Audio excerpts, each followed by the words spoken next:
RS teaching में आप लोगों का स्वागत है। आज हम लोग पढ़ेंगे क्लास 12th की ज्योग्राफी के कुछ प्रश्नों को देखेंगे जो 2025 में महत्वपूर्ण होने वाले हैं।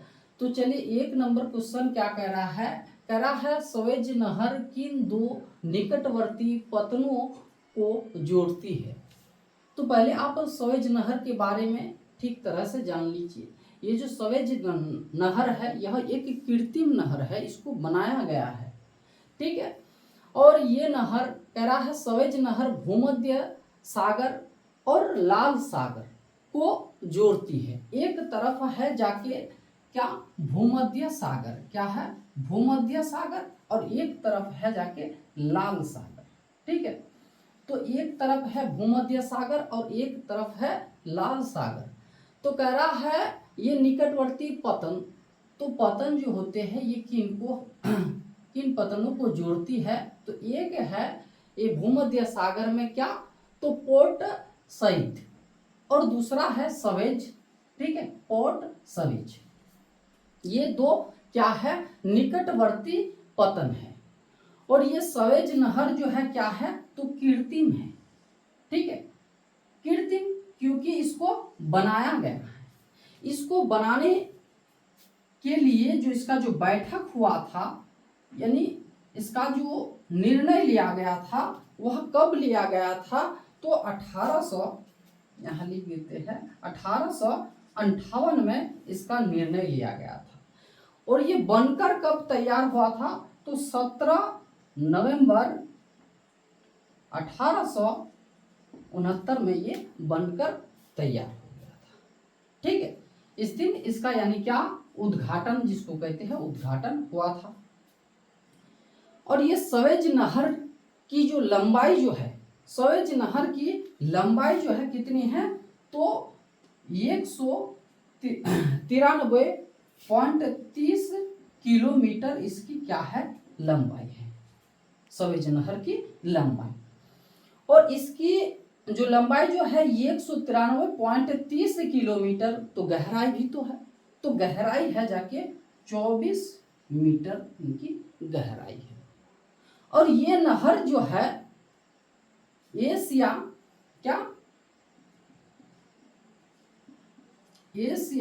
महाद्वीप और अफ्रीका महाद्वीप को क्या करती है, अलग करती है, क्योंकि दोनों महाद्वीप के बीच में क्या है, तो ये स्वेज नहर है, ठीक है। देखिए, ये बार बार ऑब्जेक्टिव पूछा जाता है, स्वेज नहर किन दो महासागरों को जोड़ती है, तो क्या भूमध्य सागर और लाल सागर।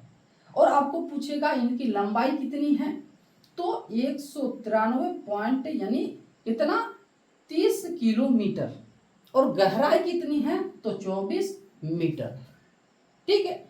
और इसको बनाने का जो निर्णय लिया गया था तो कब, तो 1858 में ये बनकर कब तैयार हुआ था, तो 17 नवंबर 1869 में ये बनकर तैयार हो गया था। इसको बनाने के लिए जो इंजीनियर जो था वह कहाँ के थे, तो फ्रांस के थे। कहाँ के, फ्रांस के थे। और उसका नाम भी जान लीजिए, यानी क्या फर्डिनेंड, ठीक है। क्या थे, फर्डिनेंड, जो फ्रांस के थे। कहाँ के थे, फ्रांस के थे, ठीक है। तो यही से आपको पूछा जाएगा क्वेश्चन। और आपको ये भी पूछा जाता है ये निकटवर्ती पतन जो है, यानी जिसको हम लोग क्या बंदरगाह, तो ये क्या है पोर्ट सईद और क्या सवेज, पोर्ट सवेज, ये दो क्या है, तो निकटवर्ती पतन है, ठीक है। ये भी आपको पूछा जाएगा स्वेज नहर की महाद्वीप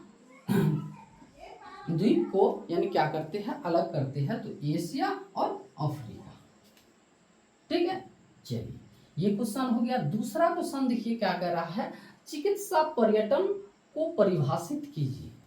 चिकित्सा पर्यटन को परिभाषित कीजिए। तो चिकित्सा पर्यटन क्या होता है, चिकित्सा यानी जिसको कहते हैं उपचार, ठीक है। अगर बीमारी हो जाती है तो उसके लिए जो हम लोग क्या करते हैं, उपचार करते हैं, तब यानी स्वस्थ होते हैं। तो अपने स्वास्थ्य के लिए विभिन्न स्थानों का जो भ्रमण करते हैं, यहाँ से वहाँ, वहाँ से यहाँ, यहाँ से वहाँ, यानी क्या करने के लिए, स्वस्थ होने के लिए, उपचार के लिए, ठीक होने के लिए, ठीक है, भ्रमण करना यानी चिकित्सा पर्यटन कहलाते हैं।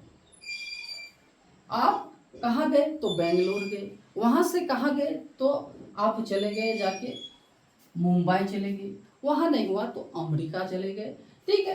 तो कह रहा है चिकित्सक यानी उपचार जो है तो अपने स्वास्थ्य के लिए विभिन्न स्थानों का भ्रमण करना ही क्या कहलाता है, चिकित्सा पर्यटन कहलाता है, ठीक है। ये आपको कितना, इसमें 2 नंबर मिलता है इसलिए छोटा छोटा है, ठीक है।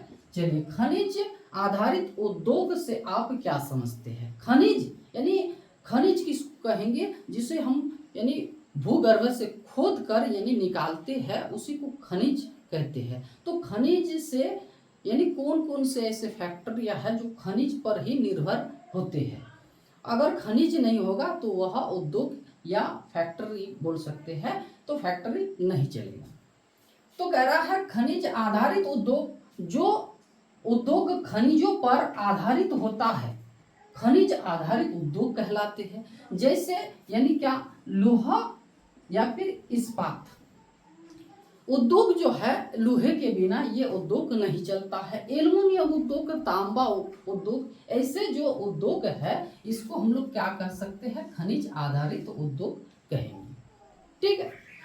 तो चलिए, ये तीनों क्वेश्चन आप लोग क्या कीजिएगा, लिख लीजिएगा, ठीक है। और इनको तो इससे जो ऑब्जेक्टिव आपको निकला है यानी सभी को आप एक एक पॉइंट करके बना लीजिएगा। इसकी लंबाई कितनी है, गहराई कितनी है, इसका उद्घाटन कब किया गया था, और इसका जो इंजीनियर जो थे वह कौन थे, और ये किस देश के इंजीनियर थे, ठीक है। और चलिए आज यही तक, फिर आगे